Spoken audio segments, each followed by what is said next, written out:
vous avez raison. Alors déjà, ce cours est dédié Leilui Nishmat Shem Tov Ben Shimon. Est-ce que vous avez d'autres noms pour qui vous aimeriez qu'on dédie? Edith Chassiba. C'est pour un Refoua Shelema ou Leilui Nishmat? Leilui Nishmat. Edith Chassiba Bat Sarah. Edith Chassiba Bat Sarah.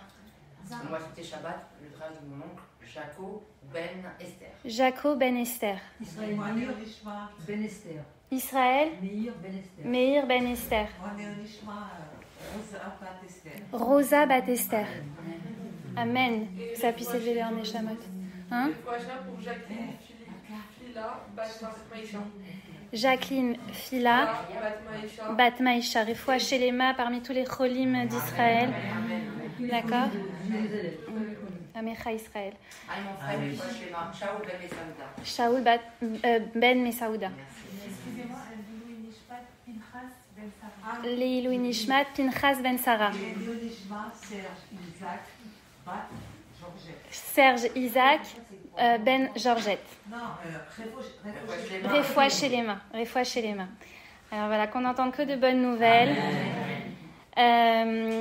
Il faut savoir que là, on est dans un mois, dans une semaine tout à fait particulière, parce que vous savez, bon, en général, je choisis toujours mes cours en fonction du Zman qu'on traverse, parce que comme j'aime à le dire, et vous m'avez souvent entendu le répéter, c'est que c'est pas le temps qui passe, c'est nous qui passons dans le temps. Ce temps est chargé d'une énergie particulière, et il faut essayer de comprendre laquelle pour savoir quel est le travail que nous avons à faire. Donc, pourquoi j'ai choisi ce thème-là? Comment garder l'espoir, d'après vous? Est-ce que vous avez une idée? Quelle est la paracha qu'on va lire cette semaine? Cette paracha, elle parle de quoi? C'est la paracha de... La traversée du Yam Souf, exactement. De l'ouverture de la mer Rouge. C'est pas rien, on est d'accord. Au-delà de ça, qu'est-ce qu'on va bientôt fêter? Tou Bishvat. Exactement. Alors vous allez me dire quel est le lien, quel est le rapport. Alors avec l'aide d'Akadosh Baruch Hu, on va essayer de faire le pont entre toutes ces idées et voir à quel point elles sont reliées. On ne lit pas Béchalar pour rien au moment où on va fêter Tou Bishvat. Et quel est le lien avec l'espoir? Alors déjà, quand on parle d'espoir,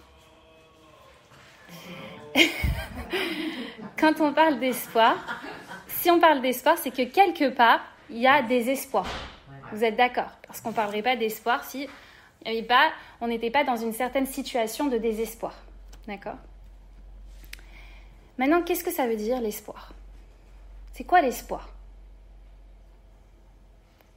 J'aime bien que ce soit interactif, comme ça va vous aider à mieux retenir. L'espoir, c'est s'accrocher à l'espérance, s'accrocher à un meilleur, à un moment meilleur, à un jour D'accord. Alors, en fin de compte, c'est croire que le meilleur reste à venir, mais c'est bien plus que ça.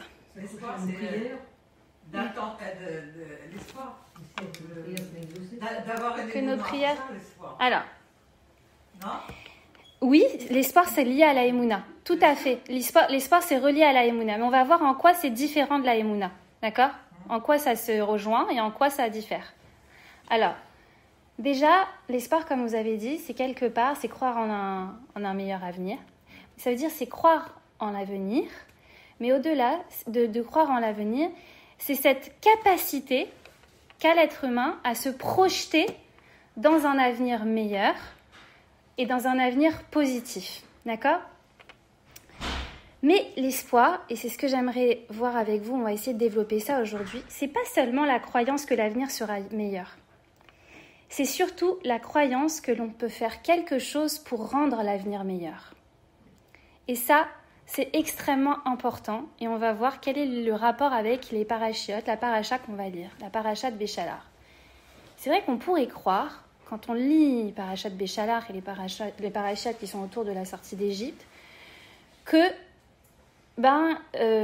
Akadosh Baruch Hu domine l'histoire et qu'il y a une certaine passivité en fin de compte du Ham Israël. C'est Akadosh Baruch Hu qui fait les makot, c'est Akadosh Baruch Hu qui libère le Ham Israël. Est-ce que vous pensez que les bénis Israël ont une part active dans cette libération? Oui. Qui dit oui? Moi. Toi. Comment? Grâce aux femmes déjà. Grâce aux femmes, oui, d'une certaine façon, tout à fait. Grâce à leur bitachon et à leur malassim dans la Torah. D'accord. Autrement, est-ce que vous avez l'impression que les bénis Israël, à travers toute l'histoire de la sortie d'Égypte, ont une part active dans ça.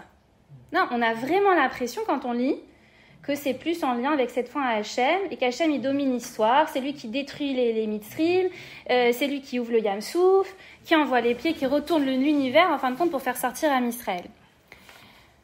Mais, si on essaie de regarder un peu plus en profondeur, on voit que cette passivité du Am Israël, elle n'est qu'apparente. Pourquoi elle est apparente ?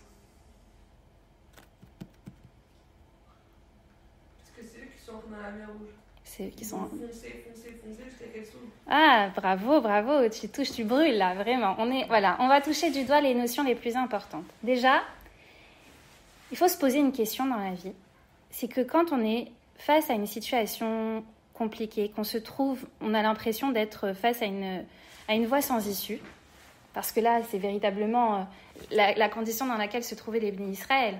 Ils étaient là. D'un côté, il y avait le Yam Souf, il y avait la mer, et de l'autre côté, il y avait les Égyptiens qui les poursuivaient. Qu'est-ce que je choisis ? Je me noie ou je me fais tuer ? Est-ce que j'ai le choix ? Est-ce que j'ai un choix possible ? C'est la mort des deux côtés. L'aïmouna. Oui, l'aïmouna quand même. D'accord. Et qu'est-ce qui se passe à ce moment-là ? Akadosh Baruch Hu, il leur dit, arrêtez de crier en prière. C'est ça le verset, comme ça. Avancez. Mais avance où ? Ça veut dire quoi, avance ? Qu'est-ce qui se présente à moi, là ? Est-ce que j'ai le choix d'avancer ? Est-ce que je peux avancer ? Combien de fois dans la vie on se retrouve dans des situations comme ça, où on se dit, qu'est-ce que je peux faire là ? Je suis complètement impuissante. Je peux rien faire. Je peux pas aider l'autre à être mieux. Moi, je peux pas me sortir de cette situation, je suis bloquée. Qu'est-ce que je peux faire ? Ça veut dire quoi, avance ? Faites-moi confiance. Et qu'est-ce qui se passe à ce moment-là ? On va essayer de voir à travers plusieurs situations que finalement, cette passivité relative, enfin cette apparente passivité du Ham Israël, elle n'est pas du tout passive. Pourquoi ? Qu'est-ce qu'on va voir ? On va voir, regardez, quand on analyse les événements, quand on analyse l'histoire, et qu'on voit à quel moment la Yeshua, elle intervient, la vraie délivrance, elle opère. À quel moment ? Il y a deux délivrances au moment de la sortie d'Égypte. Il y a le moment où ils vont sortir, d'accord ? Qui vont sortir de Mitzraïm. On voit avec imaginez ce moment-là, d'accord ? Où ils vont pouvoir partir. Ils ne sont pas encore, c'est-à-dire là, ils se sentent véritablement libérés. C'est une Yeshua. Enfin, Paro nous laisse partir. Enfin, on peut entrevoir cette délivrance, d'accord ? Qu'est-ce qui se passe juste avant ça ? La dernière des 10 macotes. C'est quoi ? C'est quoi la dernière des 10 macotes ? Et qu'est-ce qu'Hachem y demande au Ham Israël à ce moment-là ? De peindre les linteaux. Comment, avec quoi ? Avec le sang. Le sang de qui ? De l'agneau. Et c'est qui l'agneau ? Le corban. C'est qui l'agneau ? C'est quoi l'agneau ? Qu'est-ce que ça représente ? C'était le dieu des Égyptiens. Alors je vais vous poser une question, mesdames. Hachem, il a retourné l'univers pour faire sortir Ham Israël d'Égypte. Vous êtes d'accord ?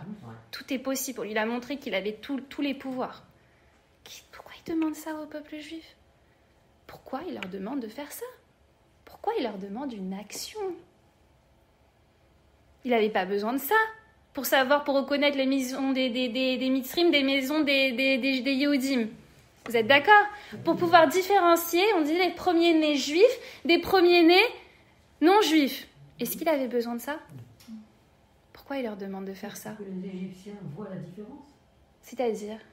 C'est-à-dire que si un Égyptien sort par hasard, il dit comment ça se fait que nous, nos maisons ne sont pas entourées de sang, alors que les maisons des Juifs sont entourées de sang. Pourquoi ? D'accord. Pour que eux comprennent que c'est Hachem qui s'abat sur eux, que c'est Hachem qui les punit. Déjà pour dire aussi que leur Dieu, c'est rien, quoi. D'accord. Les Égyptiens. Mais moi, je vous pose quand même la question. Nous, on le sait, Hachem le sait, les bénis Israël. Les Hébreux étaient aussi idolâtres. Hein. Oui, exactement. Ouais. Exactement. Mais alors, qu'est-ce que ça signifie ? Alors, je vais vous poser les questions et on va essayer après de développer les réponses. Vous savez, peut-être que vous ne le savez pas, mais d'après les commentateurs, il y a 1/5, voire 1/50 seulement des bénis Israël qui ont pu sortir d'Égypte. Alors, je vais vous poser une autre question. Comment c'est possible ? Ils sont morts pendant dans les ténèbres. Hein. Pendant la Makat Rocher. Pourquoi ils sont morts pendant la Makat Rocher? Parce qu'ils n'étaient pas destinés à sortir. Pourquoi? C'est des idolâtres. Alors, si c'est Hachem, qui est le maître de notre libération, si c'est lui qui a tout pouvoir, c'est lui qui nous libère, et que nous, on n'a rien à voir avec ça, on est dans cette passivité, juste on se laisse porter par Akadosh Baruch Hu, c'est lui le libérateur. C'est lui le maître de nos délivrances, ok? Alors dans ce cas-là, tout le monde aurait dû être libéré. Pourquoi il y en a oui et il y en a non? Parce qu'il y en a qui méritaient, d'autres qui ne méritaient pas. Vous pensez que c'était une question de mérite? À ce moment-là, ils étaient tous au 49e degré d'impureté. Ça veut dire que 1 degré en plus, ils avaient franchi un seul degré en plus, c'était irréversible. Oui, mais ils avaient fait des choses que Akadosh Baruch Hu avait décidé qu'ils ne pouvaient pas Donc vous sortir. pensez que c'est pas une question de mérite? Vous avez d'autres réponses? Parce qu'ils n'ont pas agi. Ça veut dire quoi, ils n'ont pas agi? Bah, ils ne sont pas révoltés. Enfin, non, pas révoltés, mais ils n'ont pas On ne agi. pas simplement sur tête. Alors, je vais vous donner dès maintenant la réponse de cette question, parce qu'on ne va pas attendre la fin pour celle-là.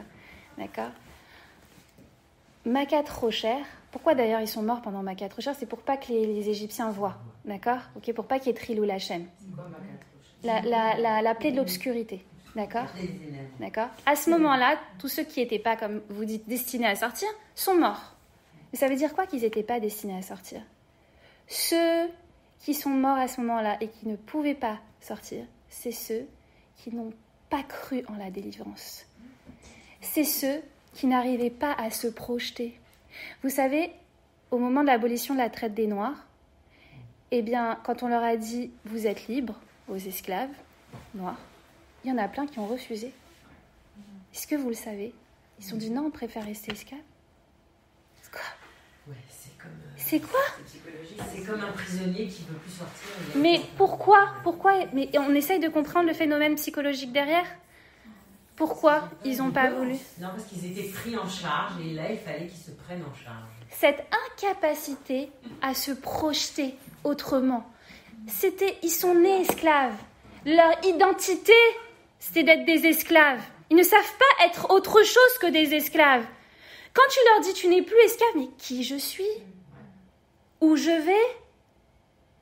L'inconnu fait plus peur. Parfois, il y a des gens qui préfèrent se maintenir dans un confort connu, mais qu'on appelle confort, c'est-à-dire même si c'est désagréable, même s'ils souffrent, tout ce que vous voulez, ils savent qu'ils connaissent leur situation, plutôt que d'aller vers l'inconnu et de ne pas savoir ce qui les attend. C'est la peur, mais c'est surtout l'incapacité à savoir, à se projeter, à renouveler, à revêtir une nouvelle identité.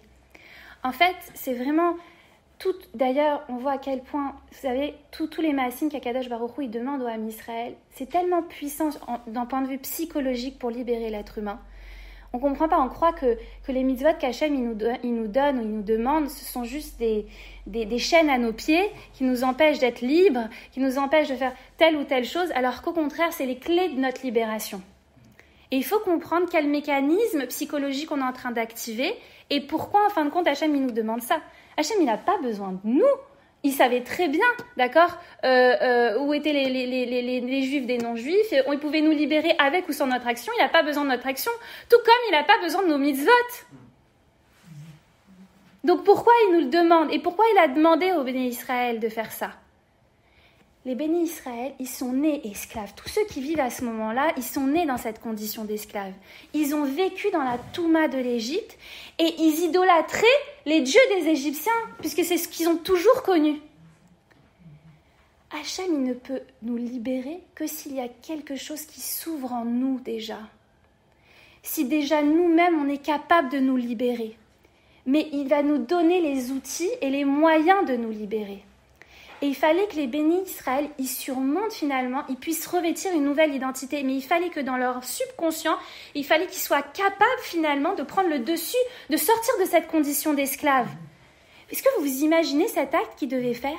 Ça veut dire qu'ils devaient aller prendre le Dieu de leur maître, qui était aussi indirectement leur Dieu, d'accord? Ok. Ils devaient aller le tuer. Mais c'est pas suffisant de tuer, il fallait qu'ils prennent le sang et qu'ils aillent le mettre bien visible à l'entrée de leur porte pour dire à leur bourreau, à leurs agresseurs de toute une vie. Shmata, voilà, tiens. Mais vous vous rendez compte le courage qu'il leur fallait pour faire ça? Mais au-delà du courage, ça voulait dire s'extraire de leur condition d'esclaves. Ça veut dire être capable de se voir autrement. Il faut comprendre, en psychologie, il y a un mécanisme comme ça, que les personnes qui ont subi des traumas ou des agressions, ou qui ont été agressées, le seul moyen de se libérer, en fin de compte, de ce trauma et de cette position de victime, c'est de retrouver un sentiment de maîtrise. Parce que ce qu'on leur a pris, avant tout, en fait, le sentiment qu'ils ont développé, c'est ce sentiment d'impuissance. C'est un sentiment de vulnérabilité et d'impuissance absolue. Donc le seul moyen de surmonter ça, c'est de retrouver un sentiment de maîtrise sur soi et sur l'autre. Et ce qui se passe, c'est que souvent, malheureusement, eh bien, les agressés deviennent agresseurs plus tard. Pourquoi? Pour, en fin de compte, faire vivre ce qu'ils ont vécu et pour reprendre le pouvoir. En fin de compte, il y a d'autres moyens de faire. Akadosh Baruch Hu, à ce moment-là, il a donné la possibilité au Ham Israël de reprendre ce sentiment de maîtrise.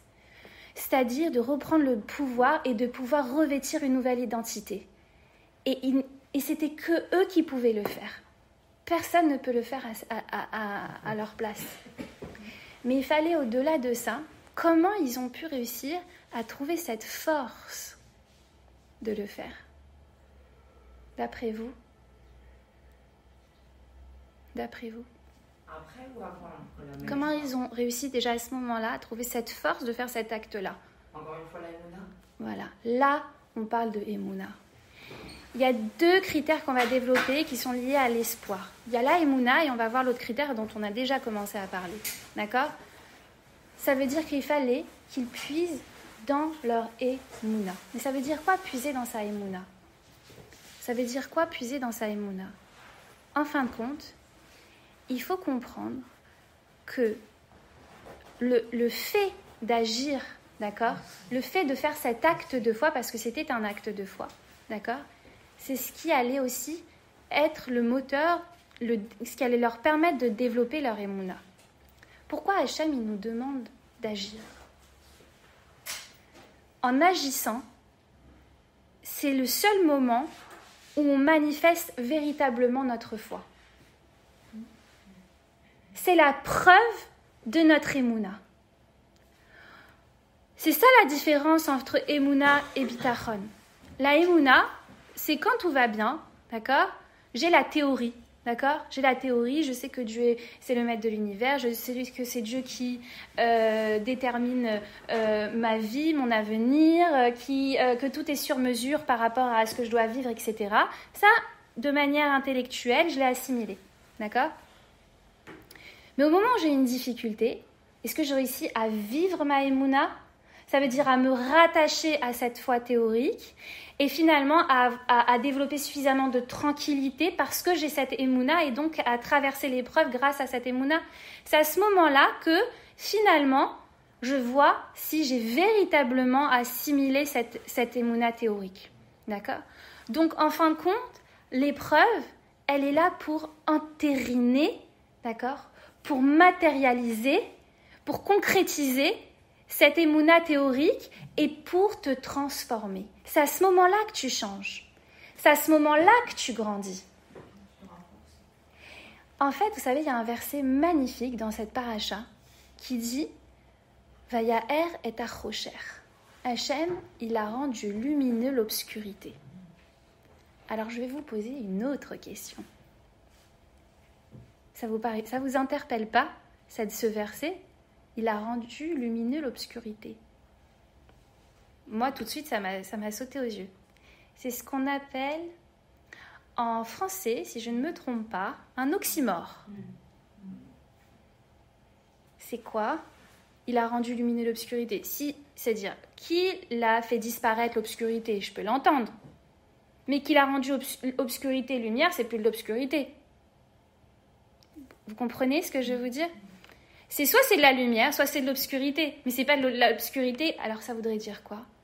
Que l'obscurité pourrait devenir lumière? Que l'obscurité peut devenir lumière? Le velours, il peut tout faire. Non, mais Oui. les épreuves, on peut en sortir et la lumière peut en sortir. Quoi. Alors il y a une différence entre la lumière peut sortir de l'obscurité, d'accord? Et, en fin de compte, c'est l'obscurité qui permet de développer la lumière. Il y a une différence. Permet de développer la lumière. D'accord, mais il y a une différence entre je sors, c'est passif, après l'obscurité vient la lumière. Juste avant l'aube, eh bien, on voit qu'on est dans la plus profonde obscurité. Mais il n'y a pas forcément de lien entre les deux. Mais que obscurité, en fin de compte, permette à la lumière de jaillir, finalement, l'obscurité est absolument nécessaire. D'accord? Donc, on va essayer de comprendre ça aussi. Ça veut dire quoi? Et je crois qu'on le dit dans la Tfila le matin. Oui, c'était... c'est ça? Ouvore Rocher, oui, Otsera, Ouvore, il crée. D'accord, mais là, on voit pas comment dire, c'est pas superposé l'un directement avec l'autre. Là, on nous dit, Vayaer et Rocher, il a rendu lumineux l'obscurité. Ça veut dire qu'en soi, l'obscurité, elle est vraiment utile. Alors qu'on pourrait croire que, en fait, l'obscurité, parfois, ça doit arriver, mais que, c'est pas forcément ça qui va faire jaillir la lumière. D'accord? Oui? Comprenez ce que je veux dire, la question que je pose? Alors, pour revenir à ce qu'on était en train de dire, il y a 3 événements majeurs, déjà. Alors, on a posé un premier postulat. Déjà, de dire que l'espoir, il est lié, forcément, il est relié à la Emouna, oui, mais que l'espoir, pour être de l'espoir, il ne peut pas être passif. Il faut qu'il y ait une part d'action de l'être humain, d'accord? On a vu déjà qu'au final, Makat Rocher, c'est ce qui a manifesté le fait que s'il suffisait d'être passif, tout le monde serait sorti d'Égypte. Ensuite, on a montré que à travers la Makat Bechorot, la plaie des premiers-nés, il fallait une action, que cette action elle survienne et qu'elle est survenue juste avant la délivrance. Première délivrance. C'est quand la deuxième grande délivrance? C'est au moment de l'ouverture de la mer Rouge. Qu'est-ce qui s'est passé à ce moment-là? Qu'est-ce qu'on a dit? Comme tu disais très bien, d'un côté il y avait les Mitzrim, de l'autre côté il y avait la mer. Et qu'est-ce qui se passe? Hachem il leur dit avancer. Tout le monde est là pétrifié, personne ne sait comment faire. Et à ce moment-là, on a qui? Narshon ben Aminadav, qu'est-ce qu'il fait? Narshon ben Aminadav? Il avance. C'est quoi la mer? La mer, c'est les infinies possibilités qui s'offrent à nous dans l'existence. C'est le monde de l'infini. Et souvent, quand est-ce qu'on est bloqué? Quand est-ce qu'on a des doutes? Quand est-ce qu'on n'avance plus? C'est quand on ne sait pas où aller. On ne sait pas quoi choisir. Le monde du doute, c'est ce qu'il y a de pire. Parfois, on préfère qu'on nous impose quelque chose plutôt qu'avoir à choisir entre plusieurs possibilités. D'accord? Parce que c'est trop difficile de choisir. Et c'est le doute qui fait naître la peur. Donc en fait, là c'est le monde des possibles. Et là, qu'est-ce qu'il fait Narshon ben Aminadav? Il avance. Mais il n'avance pas. Il commence, il trempe les pieds. Il n'y a rien qui se passe. Ça monte jusqu'au genou. Il n'y a rien qui se passe. Ça monte encore. Il continue jusqu'au moment où il ne peut plus respirer. Et il continue. Et à ce moment-là, qu'est-ce qui se passe? La mer, elle s'ouvre. Est-ce qu'Akadosh Baruch Hu, il avait besoin de lui pour ouvrir la mer? Pourquoi? Il a attendu qu'il arrive au bout de ses possibilités. Pour voir s'ils ont confiance. Ouvert tout le monde qu'il est là, c'est lui qui fait tout. Plus que ça, on est en train de nous montrer quelque chose de capital. Qui c'est qui détient la clé de notre délivrance? Quelle que soit la délivrance, c'est nous. Mais comment? À quel moment, en fait, on l'active, cette délivrance? Grâce à nos actions. Quelle action? Quand on va au bout de notre foi. Pour qu'il avance jusqu'au bout, pour qu'il avance jusque-là, qu'il respire plus, c'est que vraiment il y croyait. C'est que vraiment il y croyait. Et il a montré aux autres, en fin de compte, cet acte de foi, c'est ce qui a actionné la délivrance. Autre chose, on vient nous montrer quelque chose de très important, la Brioute. On vient nous montrer quelque chose de très important. Hachem, il ne nous demande pas de savoir où on va. Très souvent, on n'arrive pas à agir, on est pétrifié face à l'avenir parce qu'on pense qu'il faut savoir. On pense qu'on doit tout déterminer, on doit tout programmer, on doit tout planifier. Et que si on n'a pas fait ça comme si, alors ça sera dramatique. Et si on n'a pas fait ça comme ça sera dramatique. Mais qu'est-ce qu'on est en train de dire quand on fait ça ? On est en train de dire, en fin de compte, je fais reposer toute ma réussite sur mes actions. Si je ne fais pas ça, il ne va pas y avoir ça. Donc en fin de compte, le résultat dépend de moi. Donc, ce n'est pas de la Emouna que je manifeste là en avançant. Par contre, quand je suis capable d'avancer sans avoir tout programmé au centième près, au millimètre près, d'accord ? Mais que juste, j'ai suffisamment de Emouna pour me dire que je dois continuer à avancer, que je dois faire une action pour actionner ma délivrance et que c'est Hachem qui va m'emmener le résultat, alors là, ça marche. Pourquoi il y a tellement de ces goulottes qui nous disent, si tu veux trouver un mari, achète déjà le talit katan ou le talit, c'est ça, c'est le talit katan, ou si tu veux un enfant, que tu attends un enfant, achète déjà le couffin de la Brit Mila. C'est quoi cette histoire ? Dans la Torah, il n'y a pas de magie. Hein. Mais ces goulottes, elles sont toutes inspirées de la Torah, elles se basent sur quelque chose, des axiomes réels. D'accord ? C'est quoi l'idée ?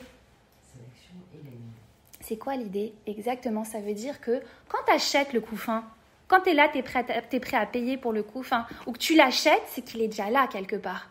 C'est que quelque part, tu y crois suffisamment pour faire une action pareille. Les gens qui achètent, qui vont pas, par exemple, qui vont acheter, je sais pas, le costume du mari alors qu'ils n'ont pas encore le khatan, ou je ne sais quoi, voilà, le talit, ça veut dire que quand ils l'achètent, c'est que vraiment, vous savez, ça me fait penser à, je vous ai déjà peut-être donné cet exemple, j'avais une connaissance qui voulait maigrir et elle a réussi, elle a maigri, elle s'est maintenue, elle est restée mince, etc. Et je me rappelle, j'étais jeune et en plus aujourd'hui j'ai appris un petit peu plusieurs mécanismes comme ça pour pouvoir en fin de compte atteindre ses objectifs et elle a fait exactement ce qu'il fallait pour pouvoir atteindre son objectif.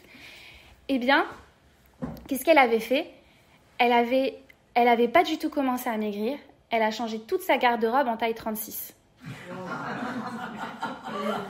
Alors, je peux vous dire qu'il fallait un sacré courage pour changer sa garde-robe en taille 36 quand on fait du 44. D'accord ? Eh bien, elle avait changé toute sa garde-robe en taille 36. Ça veut dire que quoi ? Elle avait suffisamment foi en sa capacité d'y arriver pour pouvoir passer à l'acte avant même d'y avoir commencé. Et vous savez, le seul déterminant de la réussite dans l'existence, c'est pas notre intelligence, c'est pas notre beauté, c'est pas nos connaissances, c'est rien de tout ça. C'est notre foi en notre capacité d'y arriver. Et je dis très souvent, les gens, ils me disent, plein de fois, ils me disent, moi j'ai confiance en Dieu, mais j'ai pas confiance en moi. Alors je vais vous dire, c'est impossible.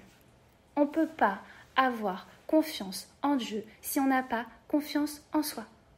Par contre, on peut avoir confiance en soi sans avoir confiance en Dieu, malheureusement. L'inverse est vrai. D'accord ? Et pourquoi pas dans l'inverse ? Eh bien, on va le voir.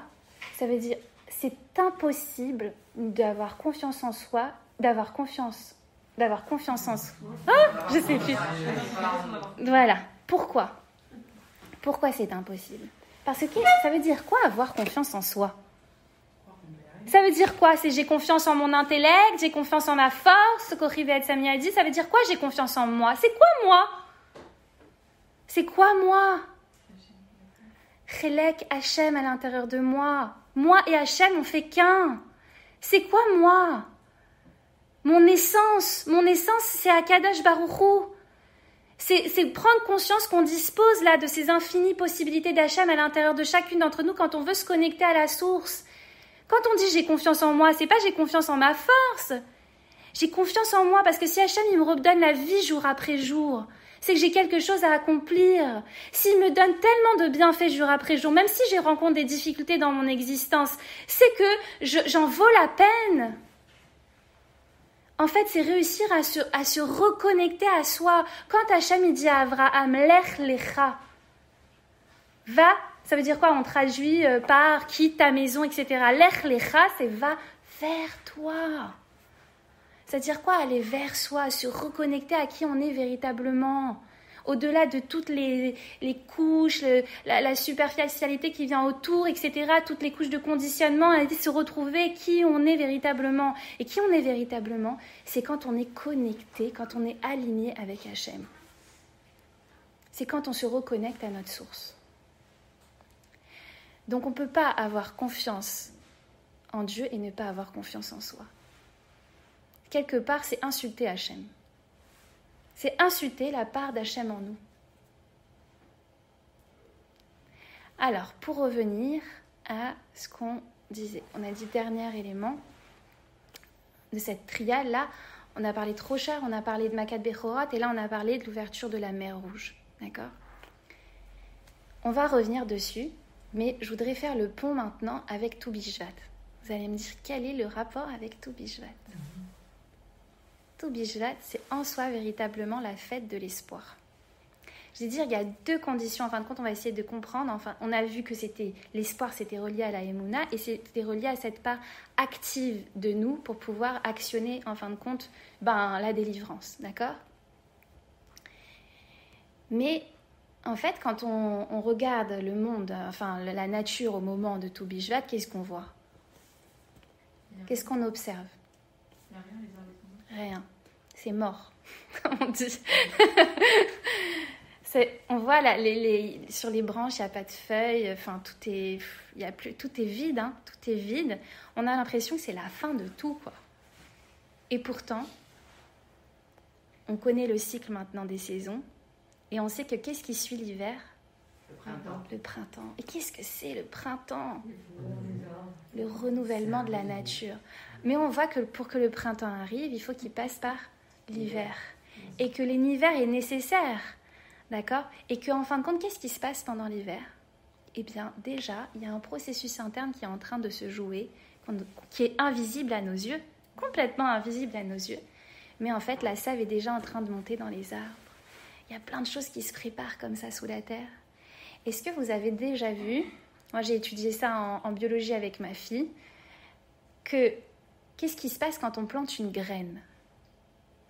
C'est magnifique. Est-ce que vous savez ce qui se passe quand on plante une graine? Avant que ça pousse. Alors déjà, quand on me parle de la main verte, je ne l'ai pas du tout.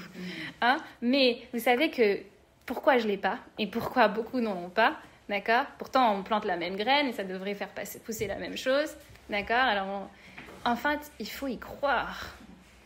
Il faut y croire, il faut s'armer de patience. Renouveler jour après jour, nourrir ça alors qu'il n'y a rien qui se passe et y croire. C'est énorme. Et c'est ça qui change tout. Vous savez ce qui se passe quand on plante une graine? Elle est obligée de se décomposer entièrement. Et lorsqu'elle s'est décomposée, eh bien, l'arbre peut naître. C'est juste magnifique. Et j'ai vu, c'est mon mari qui m'a rapporté une citation d'un Rav qui parlait sur la Shoah et qui a dit, et juste au moment où je préparais ce shiur, comme quoi tout n'arrive pas pour rien, il a dit, ils ont voulu nous enterrer, mais ils n'ont pas compris qu'on était des graines.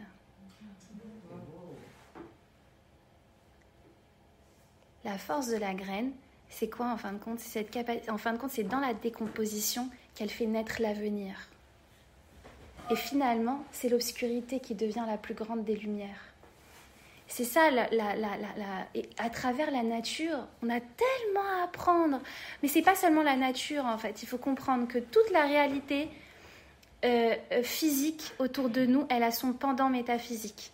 Ça veut dire que en analysant déjà le fonctionnement du monde de manière physique, on peut comprendre tous les mécanismes métaphysiques, d'accord, qu'on ne comprend pas forcément. Et ça, c'est juste extraordinaire quand on voit cette capacité qu'a la nature à se renouveler et on est conscient, en fin de compte, pourquoi on ne déprime pas? Parce qu'on est conscient qu'en fait, le printemps va suivre Et on sait en fin de compte que l'hiver est nécessaire à ça. Et quelqu'un qui plante une graine, il va pas... Si s'arrêter juste sur le moment où la graine est en train de se décomposer, c'est la fin de tout. C'est la fin des haricots. Eh bien non, en fait. C'est parce que si on s'arrêtait juste à ce stade, parce que nous, il faut s'imaginer que nous, en fait, c'est comme si qu'on était... on est la tête face au mur, collé au mur. Et on voit juste un morceau de l'histoire. D'accord ? Mais si on prend un petit peu plus de recul et qu'on a de la perspective sur les choses, on comprend que ça s'inscrit dans un processus. Il y a alors c'est une Mishnah, c'est Rabbi Akiva, qui, vous savez, Rabbi Akiva, je dis toujours qu'on pourrait écrire un précis de psychologie positive juste avec les histoires de Rabbi Akiva. Et Rabbi Akiva, il se retrouve, vous savez, vous connaissez sûrement cette histoire, il se retrouve sur la place du Beth Amikdash. Et à ce moment-là, cette place, elle a été complètement rasée, détruite. Et à ce moment-là, il y a des renards qui sortent, en fin de compte, des ruines du Beth Amikdash. Et il y avait tous les Chachamim qui étaient avec Rabbi Akiva, qui se trouvaient là, devant cette scène-là. Et ils ont tous commencé à pleurer. Et comme à son habitude, qu'est-ce qu'il fait, Rabbi Akiva ? Il rit. Pas simplement qu'il sourit, il rigole. Alors là, ses amis, les rabbanim, ils commencent à s'énerver contre Rabbi Akiva. Ils disent, mais comment tu peux rire dans une situation pareille ? On sait que tu es optimiste, mais là, c'est pas possible en fait. Et qu'est-ce qu'il dit, Rabbi Akiva ? Qu'est-ce qu'il répond ? Il dit, si la prophétie qui dit que le Beth Amikdash va être détruit et que des renards vont en sortir, c'est réalisé. Eh bien, ça signifie d'autant plus que la prophétie qui dit que le Beth Amikdash va être reconstruit et qu'on va être tous rassemblés à Yerushalayim, elle va se réaliser. Ça veut dire il n'a même pas dit elle va se réaliser, ça veut dire qu'elle est en train de se réaliser. C'est le processus. Et le processus, il est inextricablement lié à la finalité. En fait, il faut comprendre que processus et finalité ne font qu'un. C'est les deux facettes d'une même pièce. D'ailleurs, on a une mitzvah de croire... Alors, j'ai pas réussi à le retrouver. Aujourd'hui, je voulais le chercher parce que j'avais fait un shiur sur ça, mais j'ai pas réussi à le retrouver. C'est quoi ce verset ? Mais on a une mitzvah de croire que Mashiach est déjà là. Et d'ailleurs, tous les versets qui parlent de Mashiach, ils sont présents. Matzmiach keren Yeshua, il fait croître la corne de la délivrance, d'accord ? Ça veut dire quoi ? C'est un peu se mentir à soi-même de croire qu'il est déjà là alors qu'il n'est pas là. On le sait qu'il n'est pas là. C'est quoi l'idée ? C'est la même idée. Mashiach est déjà là. Pourquoi ? Parce que le processus est enclenché. Même si on ne voit pas, même si c'est invisible à nos yeux, Matzmiach keren Yeshua, chaque jour il est en train de faire pointer un peu plus la corne de la délivrance. C'est en train de croître, c'est en train de pousser. Et si c'est en train de pousser, c'est que c'est déjà là. Comprenez ? Le processus, il est forcément lié à la finalité. C'est comme quand on nous dit chaque shidour, il nous rapproche de notre mazal, du bon mazal. D'accord ? Vous connaissez cette... Alors, je me disais à chaque fois, évidemment, ça rapproche, mais bon, jusqu'à quand ? Ça veut dire ça rapproche, ok, c'est sympa, mais oui, ça rapproche, c'est pas lui, ça sera... Mais en fait, ça veut dire quoi ? C'est toujours la même idée. Ça veut dire qu'à partir du moment où tu es consciente que tu es dans le processus et que cette rencontre-là, elle va te permettre, c'est pas que ça rapproche, c'est que c'est elle qui va te permettre de rencontrer le bon. Pourquoi elle va te permettre ? Parce qu'elle va t'apprendre à mieux te connaître. Elle va t'apprendre à mieux définir tes objectifs. Elle va t'apprendre ça ou ça. D'accord ? Cette expérience, elle est absolument nécessaire pour te permettre de devenir toi. Et si tu deviens toi, alors tu te rapproches de la personne qui est faite pour toi.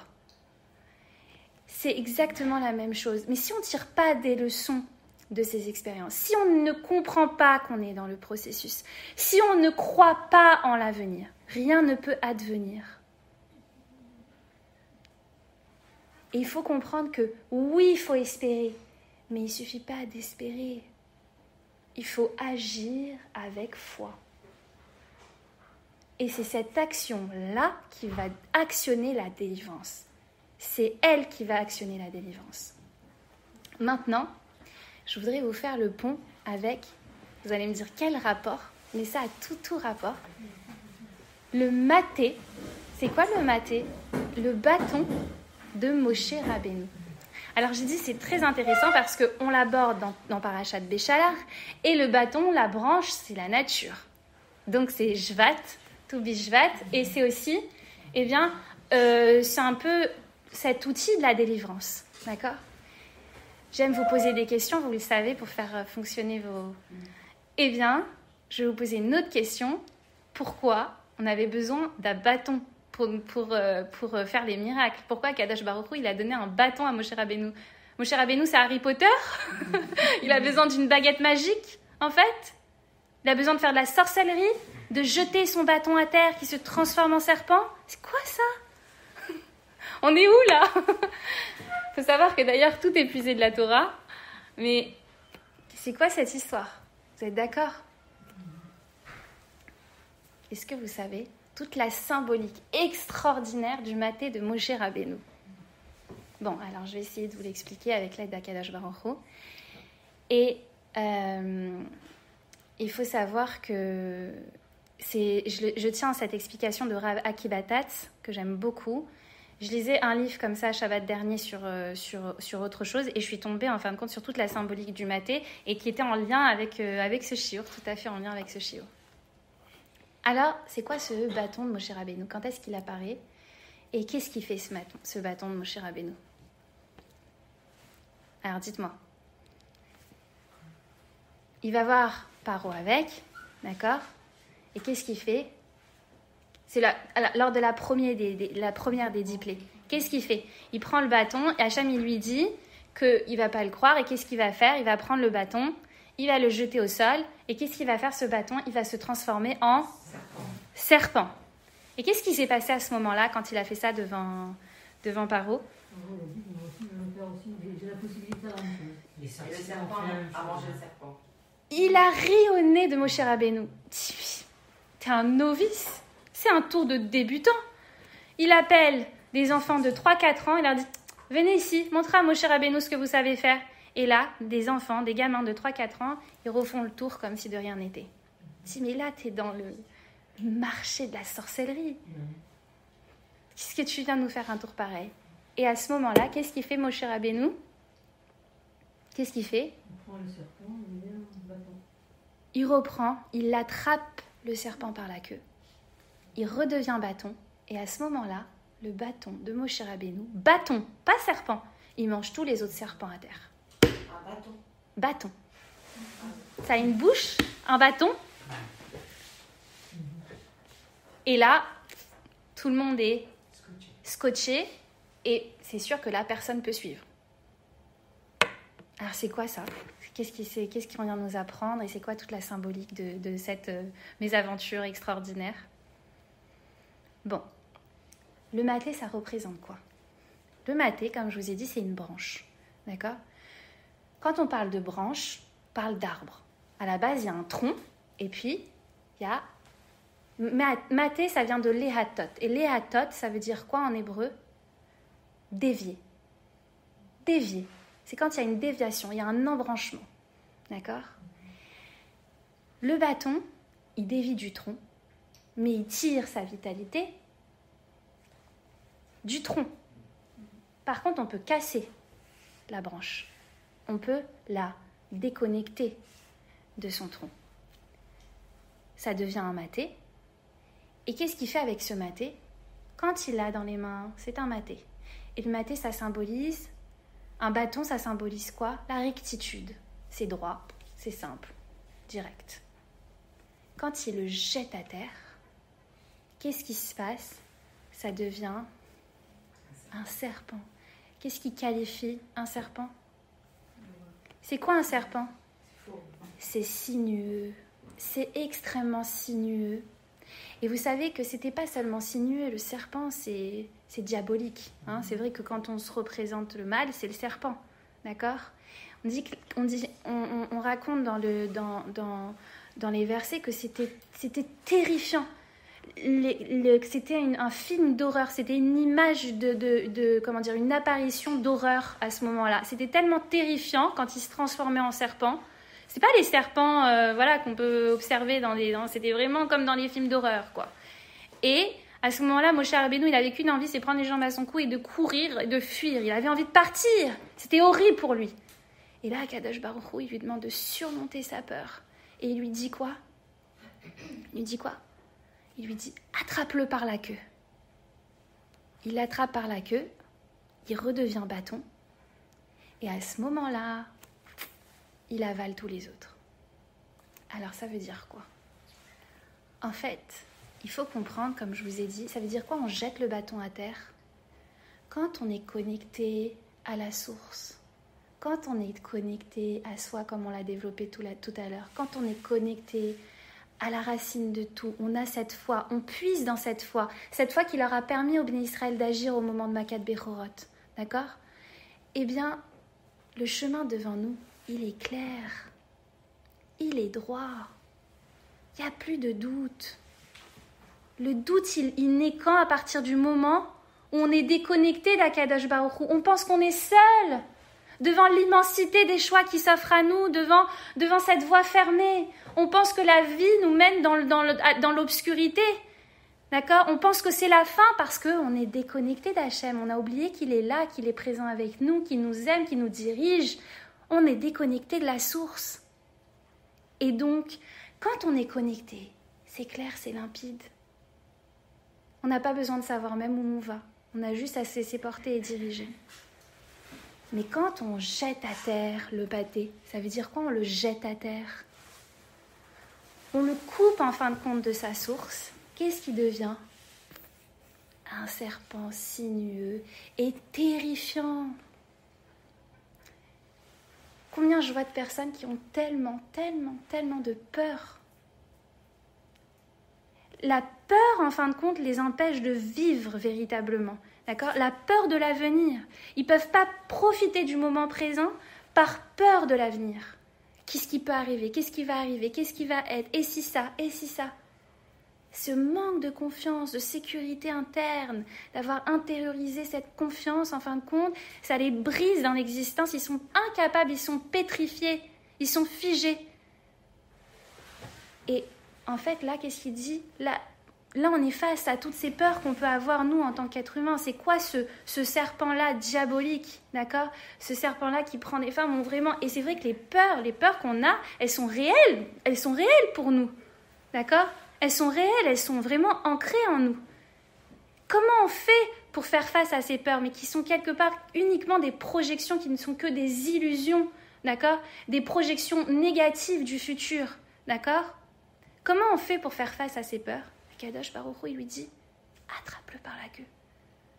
Je ne te demande pas, en fin de compte, d'essayer de tout contrôler. Essaye de continuer à avancer, de puiser suffisamment en toi, de force, mais attrape-le ce que tu peux d'attraper. On ne lui demande pas de l'attraper par la gueule, parce que là... Oui. Non, mais déjà, juste le bout. Fais un pas. Comme quand on dit, faites un pas de la taille d'un chat d'une aiguille, et Hachem, il ouvrira les portes du palais. Un chat d'une aiguille, c'est rien. Vous êtes d'accord? C'est quoi? C'est tout petit. Mais pourtant, le chat d'une aiguille, il est extrêmement solide. Il est petit, mais il est ferme. Quand tu attrapes le serpent, tu ne doutes pas, même si tu l'attrapes par la queue. Là, à ce moment-là, Moshe Rabbeinu, il a puisé suffisamment de courage pour faire face à ses peurs, parce qu'il s'est reconnecté à Akadosh Baruch Hu. Et à ce moment-là, il attrape, et qu'est-ce qui se passe? Il redevient bâton. Et à partir du moment où il redevient bâton, il n'a pas besoin de manger tous les autres serpents. L'illusion s'évanouit.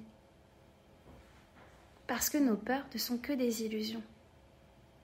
Et quand on voit avec le filtre d'Hachem, on ne voit plus avec le filtre matériel qui obscurcit en fin de compte la réalité. Parce qu'il y a un voile, vous êtes d'accord? Le monde, en fin de compte, il y a un voile sur la réalité. Il faut lever le voile pour révéler l'invisible qui se cache derrière. Comme en hiver, si on levait le voile, on verrait que sous la terre, il se trame tellement de choses qui vont faire naître le printemps, d'accord? Qui vont renouveler la nature. Mais si on s'en tient juste à notre réalité physique, il n'y a rien qui se passe. Le monde est mort.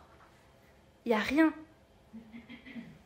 Mais quand on est capable d'aller voir derrière le voile, de faire la lumière sur l'obscurité, de faire la lumière, en fin de compte, sur cet invisible-là qui dirige véritablement les processus de l'univers, eh bien, et qu'on se reconnecte à Akadosh Baruch Hu, qu'est-ce qui se passe?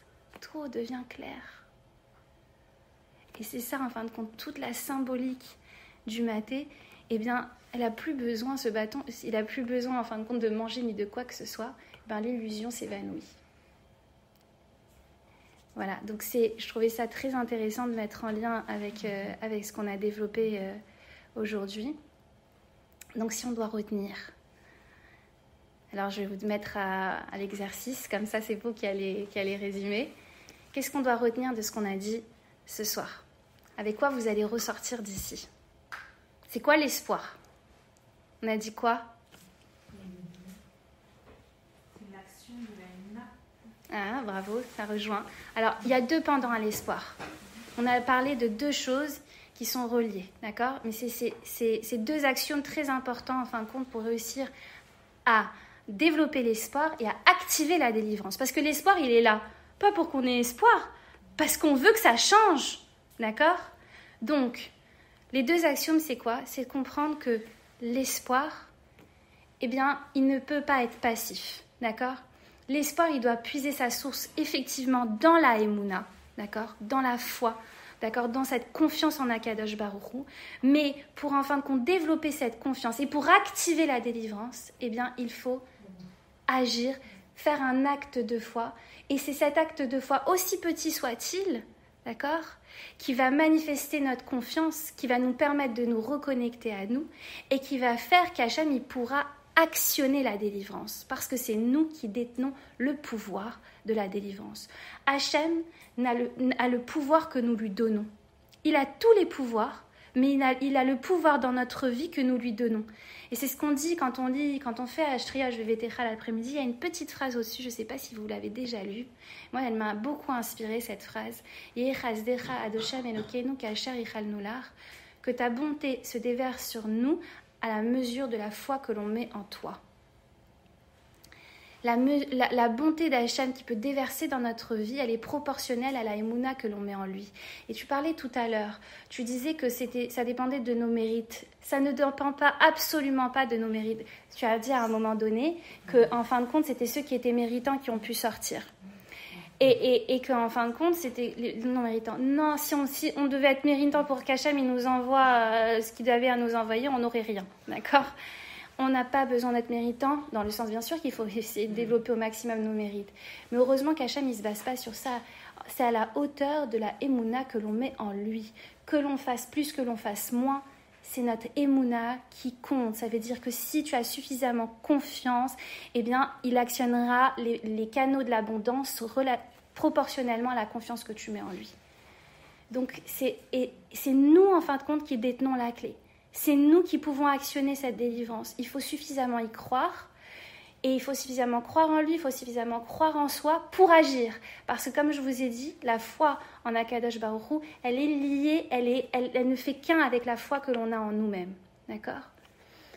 Et deuxième chose, pour pouvoir en fin de compte avoir cet espoir-là, avoir cette foi, il faut comprendre que c'est le processus, qu'on est dans le processus. D'accord? Que le processus, que finalement, parfois on ne voit pas la finalité, on a l'impression qu'on n'arrivera jamais au bout, qu'on réussira jamais à trouver la solution, qu'on n'obtiendra pas ce qu'on veut, etc. Pourquoi? Parce qu'on ne comprend pas qu'on est dans le processus. Et que le processus, eh bien, il ne fait qu'un avec la finalité. Et que plus on va tirer des leçons de nos expériences, plus on va comprendre que le train est en marche, c'est ce qui va nous donner de l'espoir. C'est-à-dire que quand on rate quelque chose ou quand ça n'aboutit pas, il ne faut pas se dire c'est la fin. Je suis à une étape. Je suis déjà dans le processus. Le train, il est en marche. Le train de ma délivrance personnelle, le train de la délivrance du monde, il est en marche. Et cette foi-là qu'on a, et de comprendre à travers les mécanismes et le fonctionnement de l'univers que c'est comme ça que ça fonctionne tout le temps, que ça a toujours fonctionné. D'accord? De comprendre qu'on est dans le processus, c'est ça qui doit nous donner l'espoir en fait. C'est ça qui va nous donner espoir et en fin de compte de ne pas prendre les difficultés que l'on rencontre comme une finalité, ne pas croire que ça y est, c'est la fin. C'est là en fin de compte qu'Hachem dit c'est à ce moment-là que tu dois t'accrocher. C'est à ce moment-là et c'est là que tu vas voir la délivrance. Si tu es capable de t'accrocher maintenant, c'est dur, eh bien c'est sûr et certain que tu vas voir la délivrance. Vous connaissez cette phrase aussi qu'il y a dans Alenu les Shabéar, juste avant Alenu les Shabéar, Kaveh el Adoshem, Chazak veyametz libecha vekaveh el Adoshem. Espère en Hachem, Kaveh, espère, ça vient de mikveh, espère en Akadosh Baruch Hu, Chazak veyametz libecha, renforce et fortifie ton cœur, vekaveh el Adoshem, et espère de nouveau. Alors, je vais vous demander... Dans le psaume 27, la dernière phrase du psaume 27. Ah, magnifique, magnifique. Ça veut dire quoi? Espère en Akadosh Baruch Hu, renforce et fortifie ton cœur, et espère de nouveau. Ça veut dire quoi cette phrase? Quoi qu'il se passe. Quoi qu'il se passe, tu te renforces. Et tu prends Akadosh Baruch Hu. En fait, c'est beau ce que tu dis, et je vais aller un petit peu plus loin. Kaveh el Adoshem, espère en Hachem. À ce moment-là, qu'est-ce qui se passe quand on espère? Souvent, on dit toujours ça va un peu plus mal avant d'aller très bien, avant d'aller bien mieux, d'accord? Ou ça va très mal avant d'aller bien mieux. En fait, Kaveh el Adoshem, souvent, on espère en Akadosh Baruch Hu, et à ce moment-là, il y a une difficulté, ça va pas, ça se passe mal, et on a espéré, et on voit que ça n'a rien qui arrive, oui? Et qu'on continue à espérer qu'il n'y a rien qui bouge. Ça arrive, ça. Hein? Eh bien, c'est à ce moment-là que tu es en train de fortifier ton cœur.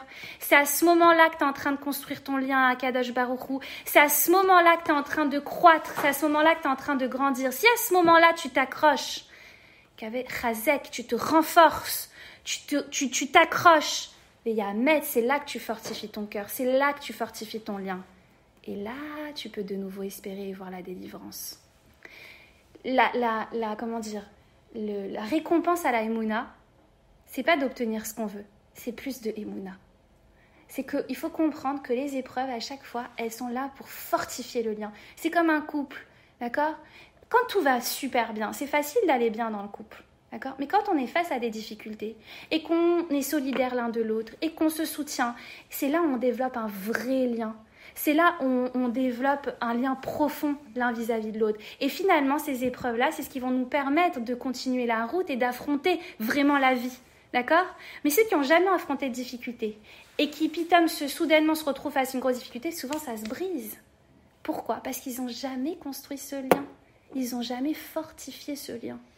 Akadosh Baruch Hu, il nous montre, c'est pour ça que Vayaher et Achocher, il a rendu luminée l'obscurité. C'est l'obscurité qui te permet de développer la lumière. C'est l'obscurité qui te permet de développer ton lien à toi-même, parce que tu apprends à te connaître à travers l'obscurité. Mais ton lien à Akadosh Baruch Hu, parce que tu apprends à voir l'invisible derrière l'apparent. Et c'est ça, en fin de compte, tout le travail de l'être humain.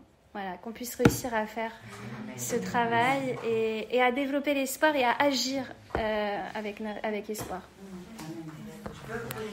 Oui, bien sûr. Allez-y.